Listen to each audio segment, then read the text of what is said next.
A very good morning to all our dear viewers outside there. Welcome to another episode of The Other Perspective. My name is Abel Eseru. I am going to be your moderator today. Today we shall be discussing about the escalating commodity prices in Uganda. Uganda is currently experiencing unprecedented rise in commodity prices. For example, a liter of petrol palm price is at Uganda shillings 5,100, rising from 4,200 in January 2022. A bar of soap costs Uganda shillings 8,000 from the initial price of 4,500. A liter of cooking oil has also increased to 9,000 from an initial figure of 4,500. Then a kilo of sugar stands at 4,500. With the Russia-Ukraine war in the horizon, the worst is perhaps yet to come.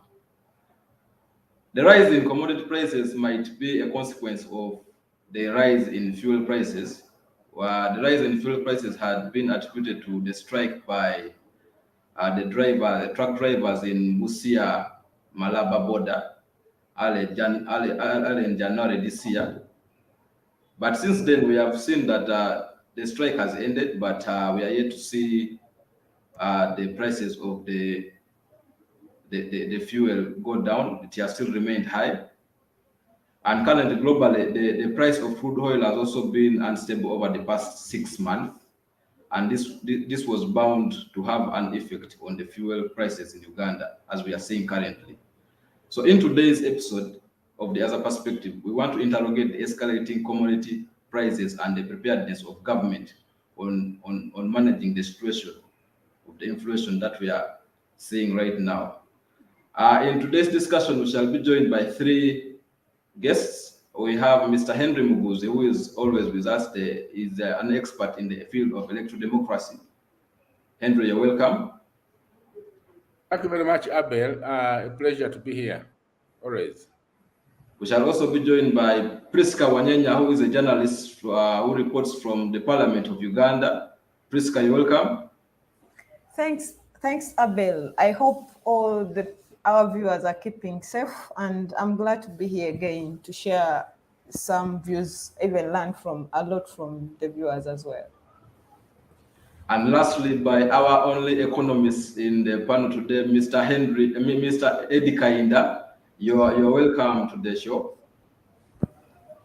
Thank you, Abel, and I appreciate being invited to this conversation.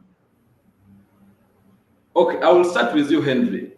Since late 2021, the prices of commodities have been escalating, and there is no sign of the prices plummeting anytime soon. What explains all this?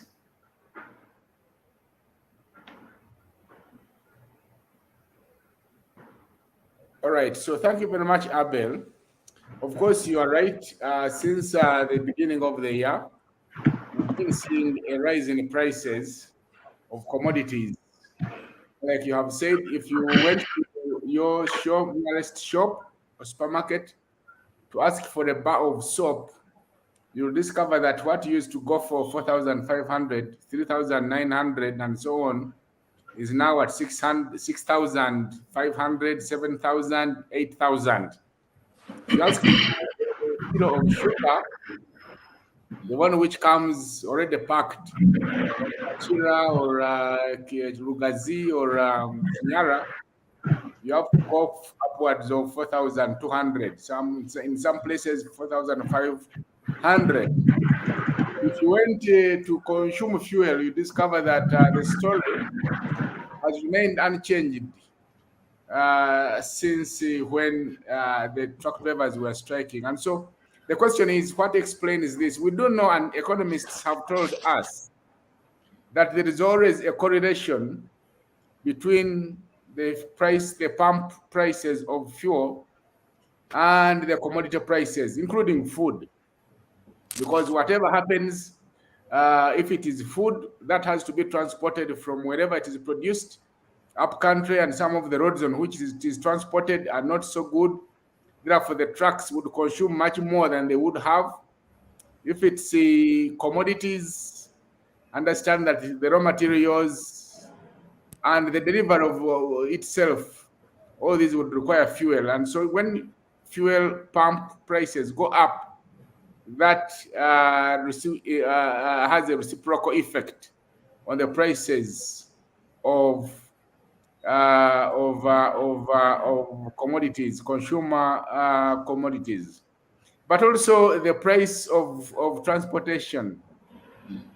The transport fares chargeable in public transport would go up, but also those that drive their own vehicles would also spend more. So what explains it? I think partly it is the rise in fuel prices, and when you look around, for as long as the fuel prices continue to go up, the rise in consumer prices will have to go to continue. The other one to explain it is, I don't know. I think it has to do with the volume of what is being produced as well locally, because I think COVID-19 impacted on production. If it were factories, many of them were working under very strict and conditions, which in one way or the other lowered production. So with the opening of the economy and the increase in demand, I think the industries and factories are struggling to cope with the demand that comes with a fully opened economy. But also, we've been told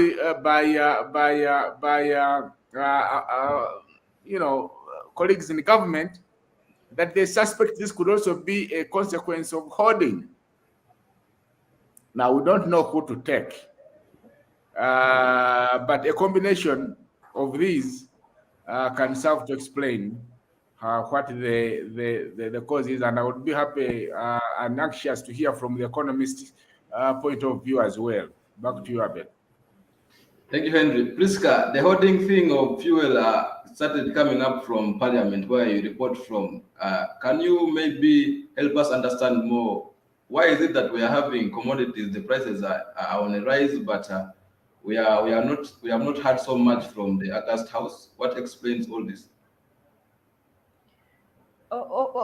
Thanks so much, Abel.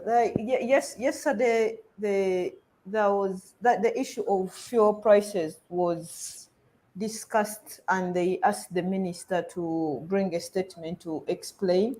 And from what I know is before, we had about a week of recess, and before that the Minister of Energy had brought a statement explaining the fuel prices, and one of the things that the minister said, that if the owners of the fuel stations refuse to lower the prices, he will take the drastic measures of one of the drastic measures that highlighted was to close down the pump stations, arrest some of them, and the least one being even to cancel out their licenses. But we could be, the government could be blaming the owners of these fuel stations, but they have to first look into their own responsibilities, because we know that the Uganda National Oil Company that manages our reserves in Jinja came to Parliament and said that they have no single shilling to fill up the reserves in Jinja. That means even if, for instance, if war broke out in Uganda, even the army would not have the fuel to run its tanks and everything. And so you are going to arrest the owners of the fuel stations, but have you fulfilled your obligation in the first place? And from what I know is, in the budget framework paper, the man was looking for money to fill up the fuel reserves in Jinja, and it was unfunded priority. That means there was no single penny that was allocated to it. And so now the government has to, that is why now the thing of holding fuel comes up. But you're blaming these people for keeping fuel somewhere, but did you fulfill your obligation in the first place? And when I looked at the response of what our neighboring nations have done, I know, for instance, Tanzania has suspended the taxes on fuel, for up to May, and so that is their response to kind of cushion the consumers from the high taxes. So you're looking at Tanzania coming up with a taxation policy to kind of cushion, and we are looking at government of Uganda that is simply threatening to arrest or close the fuel stations. And of course now the things are getting worse with the war in Ukraine and Russia, between Ukraine and Russia. And Russia is one of the biggest suppliers of fuel around the world. And the latest I've known, a barrel has gone to about 118, right from 90 before the war broke out. So this tells you of how bad the situation is going to be as long as that war continues. And already the war has found us in a situation whereby already the fuel prices were already high. So the reason as to why the likes of Henry can be skeptical about the argument of government hoarding is because he has not trusted his government enough that it has not done its part. And I think his statements are shared with some other Ugandans who are out there who have already felt the pitch of this crisis at the moment. Thank you, Priska. Eddie, with the rise in the fuel prices globally, right now you've just had Priska has informed us that the barrel of crude oil goes for about US dollars 118, and fuel always has an effect in the prices of other commodities. And we have seen oftentimes whenever fuel prices increase, the government of Uganda often leaves it to the players at the market. Where is government when all these things are happening? In terms, we are seeing commodity prices increasing, but it seems we are not seeing the presence of government in solving some of these things. Thank you, Abel, for this opportunity to discuss this. But we want us to understand this from the basics, from the ordinary Ugandan perspective. We need to understand how the concept of price affects the usual human being, me and you, on the market. But also need to understand that every day you wake up, every day you move, every time you are on the road, every time you go to a restaurant, you are affected by the concept of price. And for purposes of knowledge, Ugandans must know that the price which you pay is an equivalent of the value you want to get from the service or good that you want to consume. And prices are varying. Apparently, the latest we have is that the price variations are between 30 to 50%, or even 100%. You can take an example of a kilogram above soap that has increased from 4,000 to over 8,000. That is 100% increase in price. And there are very many factors that contribute towards this, other than increase in price of fuel. But in the economic environment, such kind of factors work hand in hand, and you cannot isolate any of those. But for purposes of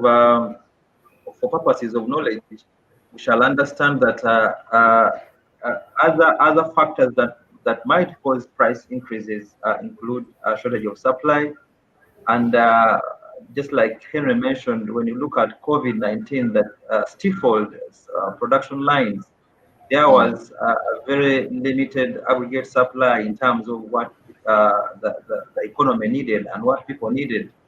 And the inadequate in supply means that all those products that were available on the market had an increase in demand, of course, a resulting increase in prices. But also, post-COVID-19, there's apparently an increase in the cost of production. The cost of electricity is moving up. The cost of raw materials, because they are inadequate in supply, is moving up.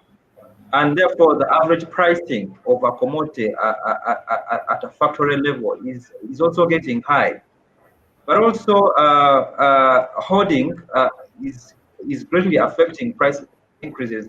First of all, we need to know that the cartel in the fuel sector is hoarding fuel. And the reason why they are hoarding fuel is that they have knowledge of the market.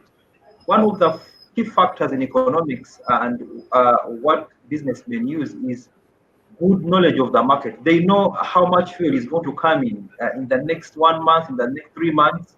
And therefore, they say, let us reservedly use the variable supply to pick the most supernormal profits out of what we have at the expense of ourselves, but also at the expense of government. And you know, in the structure of an economy where we have a mixed economy with a lot of freedom to the private sector, the private sector is using the weaknesses within the government systems to set their own prices. Ideally, what government should have done is to set a minimum and maximum price legislation. And these are economic tools and policies used by government.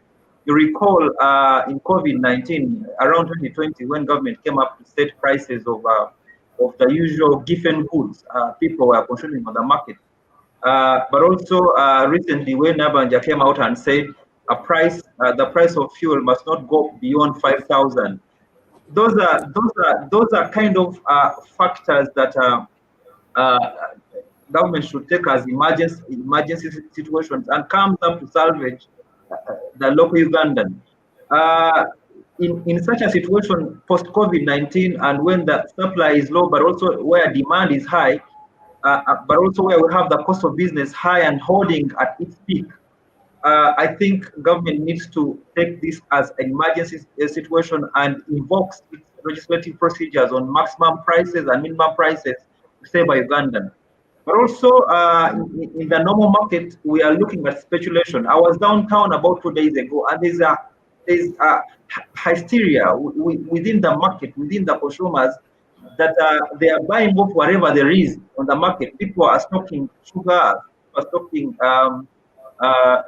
people are stocking cooking oil, and it means that whenever there is that hike in demand, automatically the businessmen use this advantage to increase prices. So fuel must not, whereas it's a key factor, it should not be looked at in isolation, but it should be looked at in terms of other social economic factors that do affect the Ugandan supply and demand processes to determine prices of local commodities on the market. Thank you, Abel. Thank you, Eddie. Henry, back to you. Kenya will be holding general elections in August this year. The last time Uganda experienced a concerning rise in fuel prices was the result of the chaos that came with the Kenyan elections of 2007. What should Ugandans expect now from the upcoming Kenya elections? Thank you very much, Abel. Before I go to the Kenya elections, allow me to add a voice on the point that my colleagues have just talked about of what explains the rise. And I would want to take this discussion a notch higher. I think it is cheap and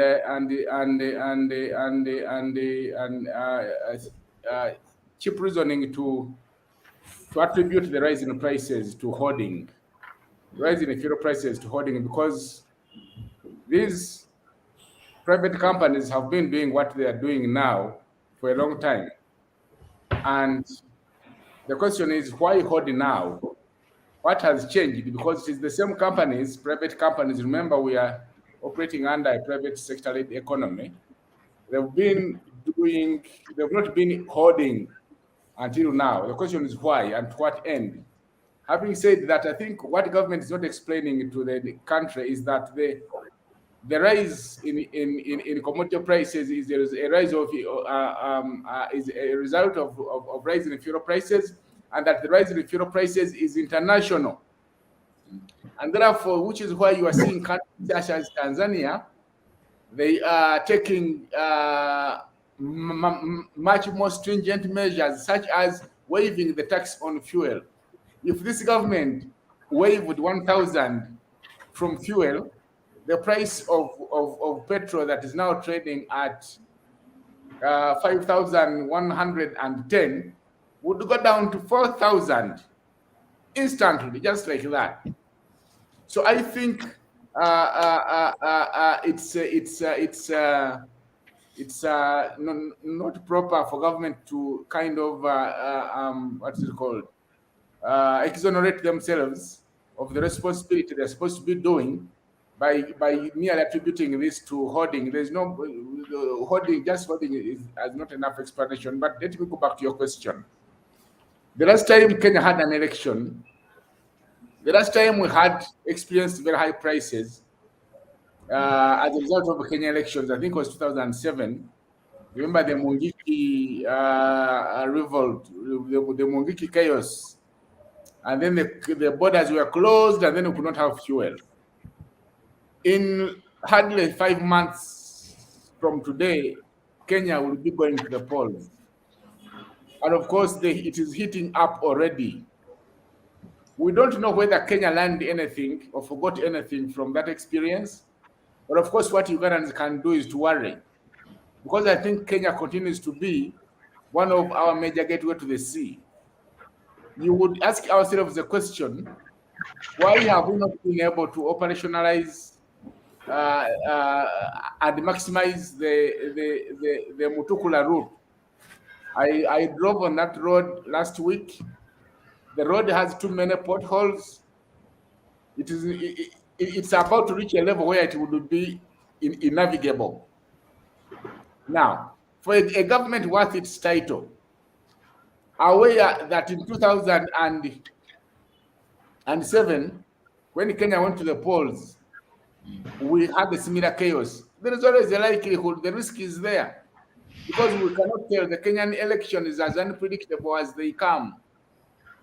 And in the midst of a crisis, an international crisis, as Prisk alluded to it, what are the other intervention measures that government is putting in place? This doesn't come to be clearly coming through.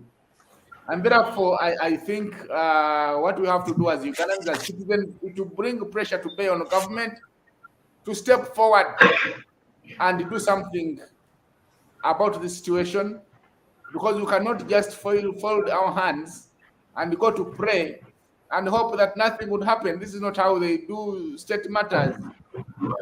We spoke about the reserves. How can it be that until now we don't have even a single drop in those reserves? Idi Amin, we are told, stopped in Q4, was able to build those reserves in Jinja and stocked them with fuel. We have a team of elites, and they have failed to stock that. Who is to blame on this one? So we have elected you in political office to serve us. But also you ask yourself a question. If we don't have reserves, for example, if I asked you, do we have a military reserve, a national military reserve? Of course you don't have. Do we have a national sorghum reserve? We don't have this. What about maize reserve? So if we cannot have reserves for the things we get cheaply, such as milk, such as maize, should we expect to have reserves of fuel, which we import? I think when you read between lines, this government can do better. All we have to do as citizens is to demand that our leaders serve us better, and we deserve better. Back to you, Abel. Abel, I wanted to give a rejoinder on what Henry is mentioning. As a rejoinder, let me. I would also want you to respond to this. As a give that rejoinder. Henry, you just alluded to hoarding as one. I mean, just that the suppliers of fuel always look for opportunities, and I think one of the opportunities they have seen, and they know that within a few months from now, Uganda might have a shortage of fuel because of the elections in Kenya. Would that be one of the opportunities? That's why they are hoarding the fuel, and they want to make sure that that time opportunity comes where fuel is not all that there, then they make maximum profits from what they are holding. Abel, like I mentioned in the beginning, one of the best tools of doing business is economic intelligence. Whether Henry wants to say hoarding is an archaic or a weak factor in determining prices. The fact is that in a fuel industry, to be specific, these guys work under cartels. And they have to sign. They have associations that binds them, and you cannot do anything to any of them, and you do not get industrial action. That the best government could do is to use its regulatory power to ensure that it brings these guys to table to negotiate. Government cannot come out to say we are slashing fuel prices by 1,000 at pump price, because the businessmen that are key factors in ensuring that this oil is brought on the market have incurred costs. What slashing pump prices means that government is going to get the equivalent of what it has slashed and give it to the businessmen that have put in fuel so that they can supply more fuel on the market. But uh, but for an ordinary Ugandan, like I mentioned, its government should take this as an emergency, and it kind of uses policies. For example, government could use the monetary policy to or the fiscal policy to reduce prices. For example, for persons who do import and export, at import level, we have the customs duty. We could reduce that and make sure that as an imaginary procedure, just like you remember what General Katumba Amalia did when they were letting the fuel tanks come in. They said, we are not going to check them, we're not going to, we are waiving some of the taxes to have fuel come in. But also, ordinarily in the gun context at production level, URA can waive the excise duty. Excise duty is that tax that they levy on each and every product that is produced locally. That could be one of the procedures that they use. But when it comes to fuel that drives the economy, and given the global demands, I think at this point that this is where we should see the regulating arm of the government, like they did yesterday in Parliament, Parliament, the legislature, and cabinet and the executive coming up to agree on. Yes, we know that we are working within market forces of demand and supply within the private sector, but for purposes of ensuring that our citizens are safer, we should now come into action and put regulation on prices. And when you look at the very basic common prices, soap, sugar, salt, cooking oil, any Ugandan at this level for COVID-19, we cannot afford. And I think it would be in good faith that government does that by reducing price. By majorly reducing taxes and putting waivers on prices, such that we can have an ordinary Ugandan afford the pricing of basic commodities. Back to you again. Thank you, Eddie. Priska, you report from Parliament, and one of the committees that is on trade, industry, and tourism, through its investigations, especially on the rising cost or rising prices of fuel, established that the same issue of hoarding. They allege that there's hoarding of fuel. Is there any other action they are planning to take against some of this, or maybe summoning some of the people who sit in cabinet, in the executive arm of government, to come and explain to us and tell us what they should be doing so that to scale down these high prices that are in the country right now? Okay, thanks, Abel. But the problem with the reports from Parliament, even that subject was talked about yesterday, and the Deputy Speaker was saying that, remember, we have a report from the Trade Committee, and was asking government why they are not implementing some of the recommendations. And you could see some of the MPs were shocked that the issue of fuel prices had just been investigated recently. So there is usually this attitude within the political corridors that recommendations of Parliament are simply advisory. So that is it. It is upon government to either take up the recommendations or not take up the recommendations.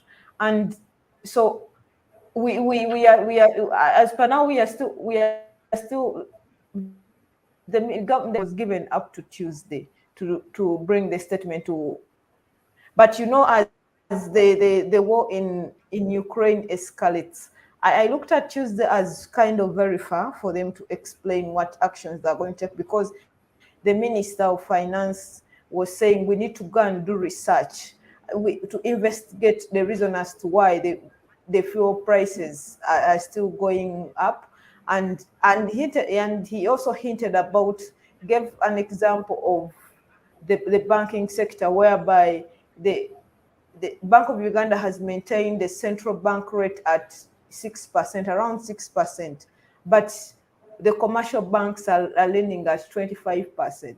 And the minister sounded a little bit hopeless, because he was saying, you know what, we have maintained the CBR at a single digit, but still the lending rates are not going down. So they are going back to investigate. I don't know after investigating what they are going to do. So it's usually a cycle of, we are going to investigate. I tend to investigate, and there is not a so what that comes up. Because okay, if he finds out that the commercial banks, because they've been in the know, the 25% that the banks are lending at has been in the know for about 3 years, and there is nothing, there is no action. We only saw the late Mutebile writing letters threatening, but that was it. And so, and we when you ask me what, I really don't know what their plans they are going to be. But from the reading of things, it's like Ugandans will have to be on their own. And you remember we just opened up the economy, and when the pandemic had just hit, the minister brought a statement saying that the COVID is likely to see 2.3 million Ugandans sink back into poverty. So now the economy, people are trying to recover, then the prices are going. The future of Uganda really looks bleak. But I want to react to the statements made by Eddie, especially encouraging the tax waiver. And it's really that, as it was saying, government of Uganda can take probably the same route that Tanzania has taken. But we have seen many instances in Uganda that tax exemptions or tax reductions does not take the same direction as reduction in prices. Because I'm speaking from a female point of view. They waived the taxes on sanitary pads, I think in 2016, 2017. I'm not so sure, but around that period. But we've seen the price has always remained the same. And with the increase in commodity prices, now the prices of sanitary pads have gone up. Remember, these are the companies that have not been paying VAT or other taxes on the sanitary pads. They're bringing them tax free, and so whereas his argument is good, and you could, from an economist point of view, it could really work. And proposing probably a waiver of 1,000 on off, does it mean that it will automatically lead to reduction? For instance, if it is 5,000, it will go to 4,000.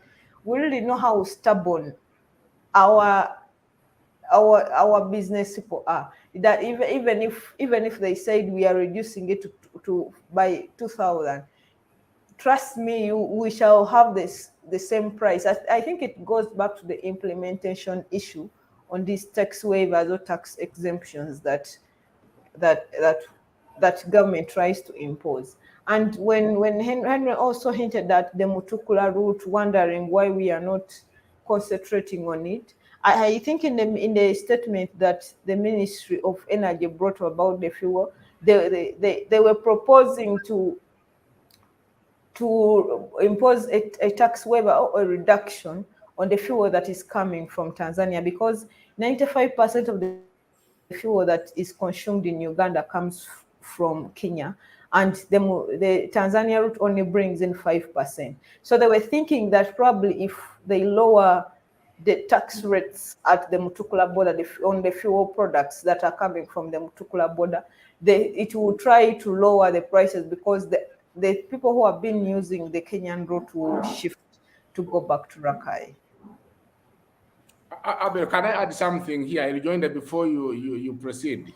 I Okay. wanted to add that what the government is denying, the information they're denying Ugandans is to tell them that we see the increase in the prices of fuel is as a result of international forces and international pressures. When you look at the international market, and I've been looking at it, the price of fuel has been rising steadily since 2020. Okay, because you see a barrel of crude oil in 2020 traded on average, but of course there was a high of $61 per barrel. In 2021, it increased. On average, it traded at $68. Now that's 68.17. That is a high from a high rise from $39. Now this year, 2022, already we are seeing, as we speak now, the barrel is trading at $107, $109. And of course, you expect it to increase with the rise in, with the war in Ukraine. And therefore, it is international forces. All we have to do, I think, now is to have Ugandans prepare their minds, prepare themselves, that this is not hoarding. This is a rise in an effect of what is happening on the international arena. Uganda does not produce oil just yet. And therefore, we have to depend on what is in the market. And when there is a war, most of the oil is diverted and taken to fuel the vans used in the war. I have been checking the leading suppliers of oil. Of course, I've seen that UAE, Uganda, United Arab Emirates, is the leading supplier, followed by Saudi Arabia, and Russia is third. So if Russia, the third supplier, is having war, then they have cut off what they've been exporting because of the sanctions, and then there is a gap, and that is bound to cause scarcity. And when there's scarcity, the prices go up. So these are some of the things the government has to tell Ugandans to tighten their belts. Back to you, Abel. Thank you so much, Andrew. Now we are going to go for a brief break, and then we shall return.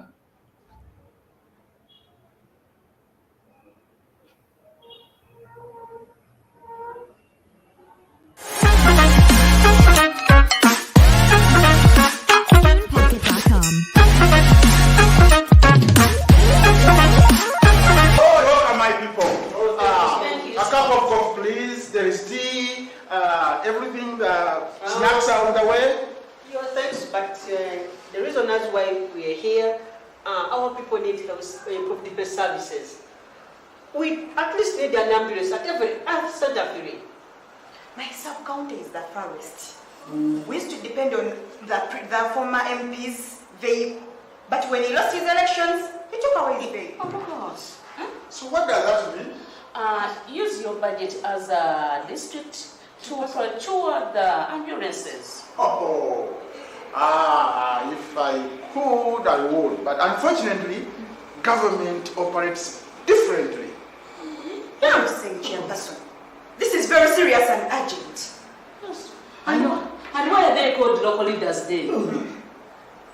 Local government. You people, who sent you here? I know, of course. We are concerned citizens who are watching people dying every day. We've lost our beloved ones just because of poor health services. Something has to be done. You are right. Something has to be done, and very fast. Yes. That's transport for you. Go back. But all your concerns are taken care of. I will handle. But have a Chairman, safe journey. Thank you so much. but this man seems to undermine our cause as to why we're here. No, don't misunderstand me. This is just transport, no strings attached. Chairman, we came here to discuss and find solution to our problems. But it seems you don't want to engage with us. Let's go and mobilize people, and you will see how serious we are. Good citizens, let us always hold our leaders accountable. Leadership is a service, not a privilege. Contribute today at www.politicalfinanceafrica.org/donate. Together, we can contribute towards enhancing democracy as a viable system of governance in Uganda.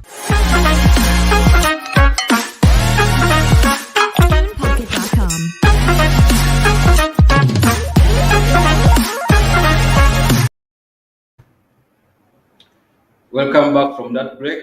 On today's The Other Perspective, which is brought to you by ACFIM, we are interrogating the escalating commodity prices and the preparedness of government to manage the situation.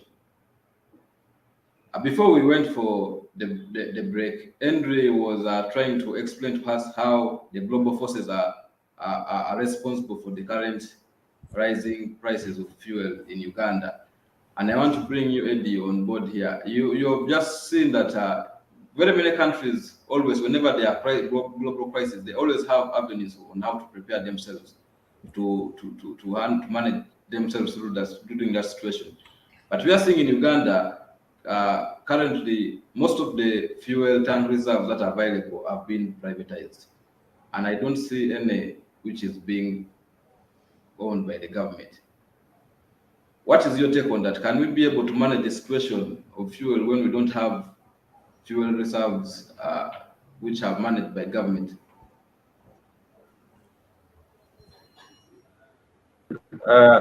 For when government, we are running a mixed economy, but there's a lot of private sector freedom, like I mentioned. In a developmental state, and a position which Uganda should have taken is that there are resources of strategic interests that governments do not put under the hands of the private sector, especially strategic resources that affect the common person every day, or even affect how government must operate. In a situation where the regulating arm of the state does not work, we are only bracing ourselves for the worst. In a situation where we have a global, I would want to call it a global, because everybody internationally is interested or is eyes onto this conflict between Ukraine and Russia, we do not seem to have any strategic intentions from the government side to assure ourselves that we can be in a safer position. That is one. Two, fuel alone, we do not see any strategic intentions from government to ensure that we raise production in terms of, you recall, post COVID-19, we had those funds that are being distributed from through the Uganda Development Bank to salvage businessmen, initiate businesses, create employment. There's a lot of procrastination that is involved in accessing those funds to salvage the microeconomy, to salvage the macroeconomy, to the extent that there does not seem to be a path that is being followed by government to ensure that a normal Ugandan business person or even an individual is salvaged from yet to be another bad situation. Thirdly, we do not seem to see a deliberate effort to improve production at household level. One of the biggest factors that improves livelihood and prices is food. For as long as there is inadequate food at household level, prices are bound to increase because there is inadequate supply. So I would not want to look at fuel in isolation. Let us look at fuel, because the issue of fuel has not come today, has not come yesterday. For the last 30 years, we have not had a deliberate effort of stocking fuel and using it for at national level for purposes of managing emergency situations. We should look at fuel in terms of other factors that prosper production. Now, assuming the war went on and on and on and on, and Uganda cannot get access to fuel, and everything is down, what would happen? Are we going to die because fuel has not come in? So we should, alongside managing fuel reserves and prices, let us look at other factors that drive the economy than fuel. That is why we are now talking about, economies are now talking about how can we diversify production? How do we work with the private sector? How do we give private sector subsidies? Whereas the government at some hand is doing this, the private sector cartels seem to be much stronger than the resolutions of government. You recall when there were presidential directives on rent subsidies during COVID-19. Remember when the NSSF was waived contributions? You remember when URA waived pay as you earn for TIFO staff? You recall how government said that we now have a salvage package for businessmen. You can get access it at 10%. Government has tried to through goodwill do this, but the cartels within the private sector that are much stronger than government policy have not allowed that to happen. And for me, if we do not have a strong stake for government to see this as an emergency, I think we are headed for a situation where the ordinary person cannot survive anymore in Uganda. When you look at bread, I don't think there is any household that does not take either bread or chapati every day in Uganda. But the price of bread is at 7,000. And sometimes the ignorance of consumers to know this kind of basics is at stake. Sometimes I recently went to a supermarket and they brought sugar on the shelf, and the price reader was reading 6,000. I went and complained to a manager and I told him, I'm not going to buy sugar at 6,000. You either reduce or you take it back to the shelf, remove it from the tray. The manager had to come and reduce for me 500 shillings, and I put it at 5,500. That was about November, December there. So sometimes the customer ignorance is also a factor in making sure that these guys are cheated, because for them they will know, oh, prices have increased. Like what I told you yesterday in Chikubo, they were selling a box of soap at 60,000 shillings. That is an equivalent of about 6,700 shillings per bar of soap.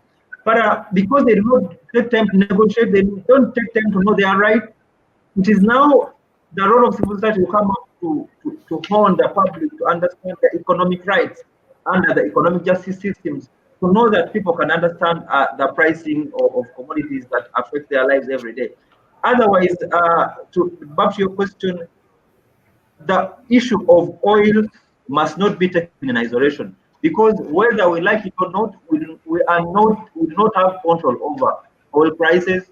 And what can happen based on the war that is happening, we should now look at other avenues of subsidizing, redistributing, and redesigning pricing policies for Ugandans, so that we can be able to afford the basic goods other than prices on the global and national market. Thank you, Abel.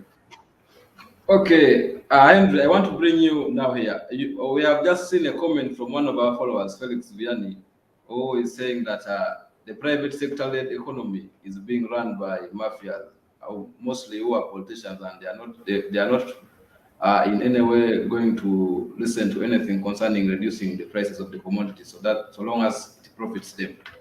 Where does this leave the ordinary Ugandans?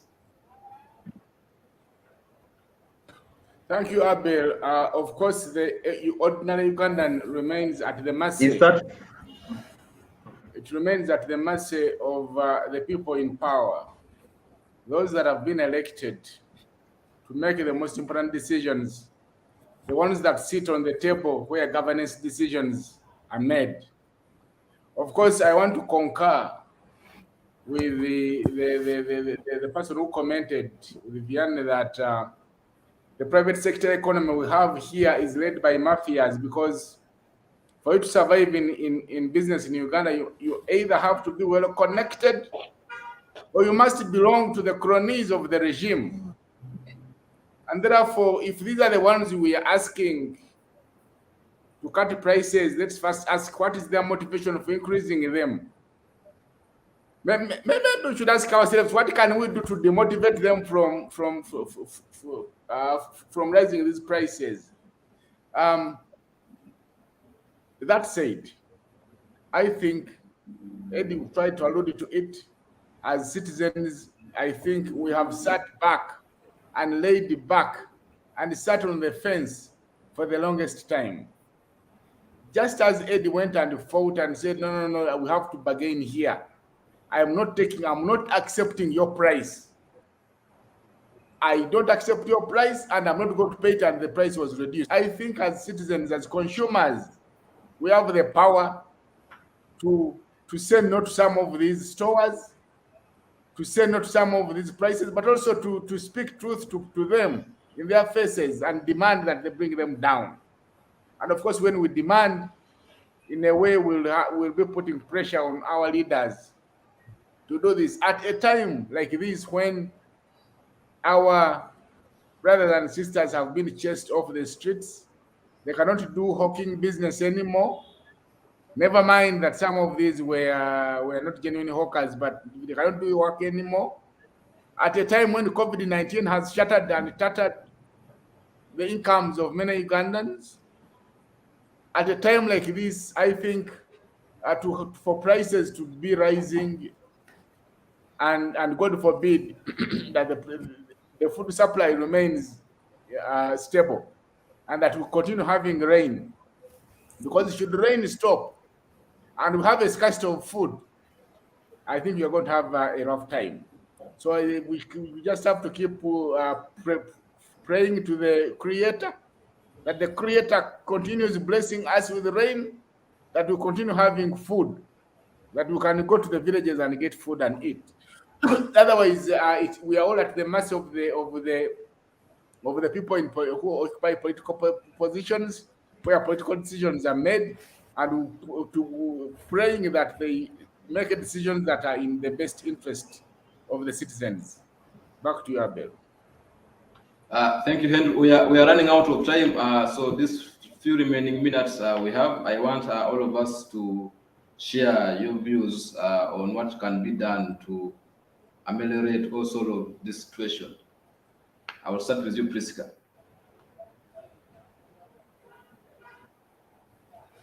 Okay, thanks so much, Abel. And when I think it is high time the government got in charge of the situation in the country, because if they do not get in charge, the Ugandans are going to suffer the more.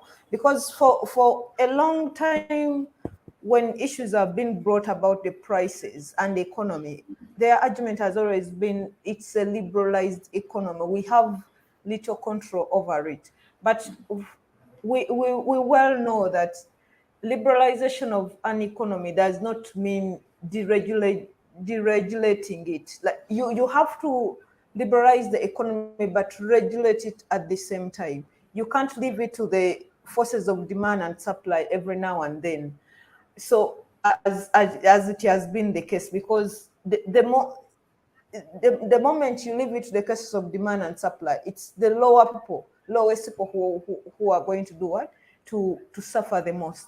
Because as we are seated here, the four of us probably we can try to afford that sugar at probably 6,000.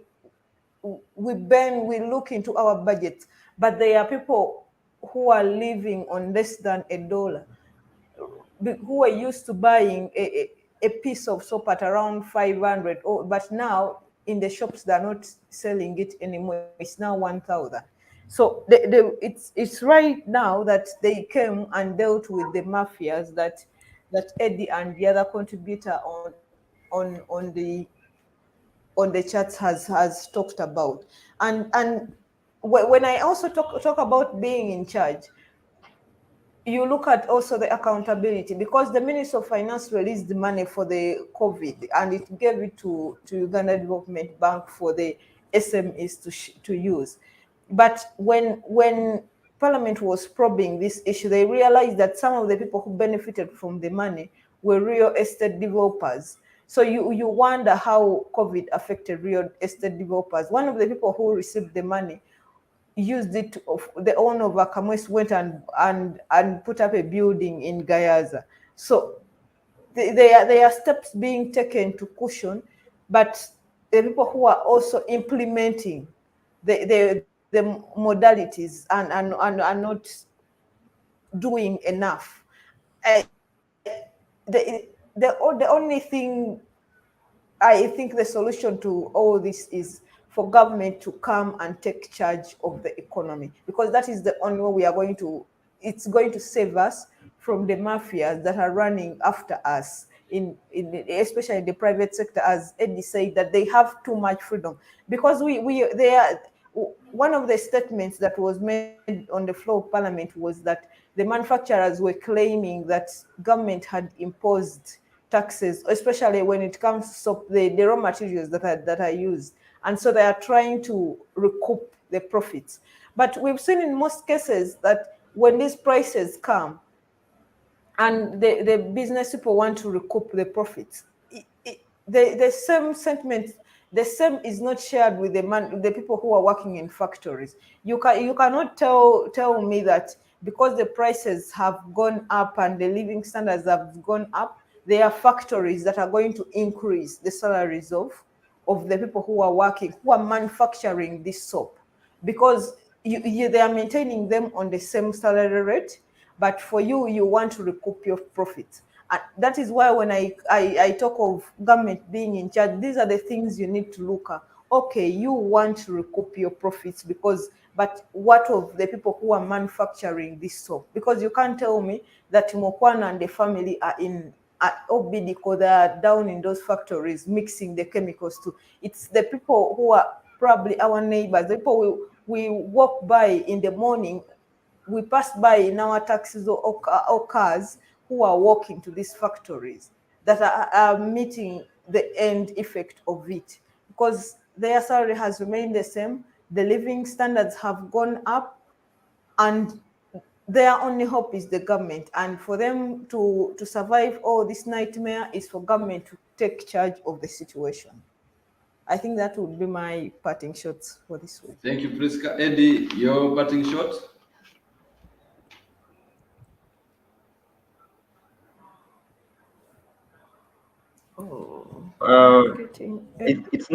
It's now time for us to look at the long term. Yes, we have an emergency situation right now, but probably this may come to an end. It's now right for government to look at the long term and see how best can we diversify our economy to ensure that when one sector shuts down, there is some semblance of continuity.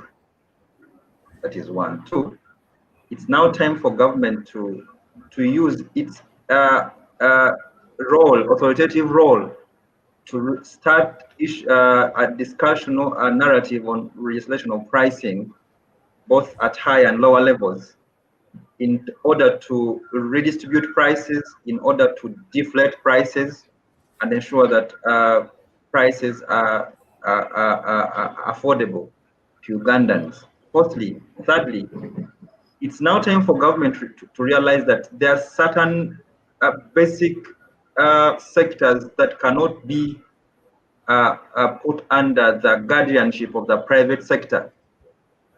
Even know the reason why national water is not privatized. Water is a basic good. It is a basic commodity for life and survival. Therefore, it is in the interest of government that they use it and ensure that water is basic and affordable, so that everybody can get access to it. We could use that example to ensure that basic sectors, say sugar, say soap, say salt, government has some level of control so that the private sector does not wholly come into control over this, otherwise it can become catastrophic. And lastly, on sectors that are mass, like education, we think the fact that education is now a basic human right, but also an existential service.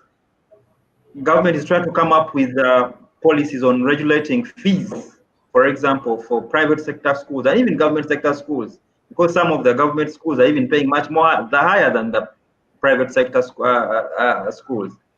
We need to come up to regulate pricing for schools such that Ugandans can have the basic a forum where they can be able to access education as a human right, as an essential right.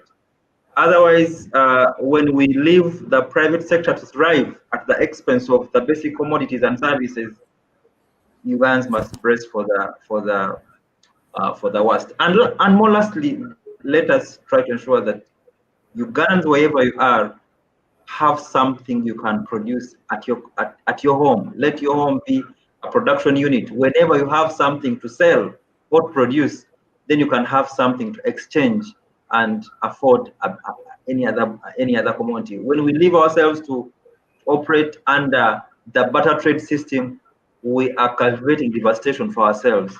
I want to thank you very much. Thanks so much, Eddie. Henry, your parting shot. Thank you very much. Two things I want to reinforce. Number one, that you cannot leave everything to the private sector. Enough of this talk of private sector-led economy. There are certain responsibilities government must take on that should never have been divested. Number two, you see, we are saying government should regulate. Fair enough. But how can you regulate when you own when the government regulatory institutions have been dysfunctionalized and lying in captivity? I think the starting point is to strengthen to strengthen these regulatory institutions, allow systems to take the day, allow systems to work so that we can have a functional country. I thank you. God bless Uganda. Thank you so much, Henry, Eddie, and Priska for your views, and also our viewers outside there. It has been a very great pleasure having you all. It has been the Other Perspective, the show that is always brought to you by ACFIM. ACFIM is a Pan-African watchdog in Africa, which does work around political financing. So it's always a pleasure to us having various people come and share their views on these shows as we try to see how we can fix the governance challenges in Africa and other parts of Uganda. It has been me, Abel Esero. Let's meet again next week on Wednesday, same time, as we interrogate the things which are being done around the areas of governance and also political financing in Africa and Uganda at large.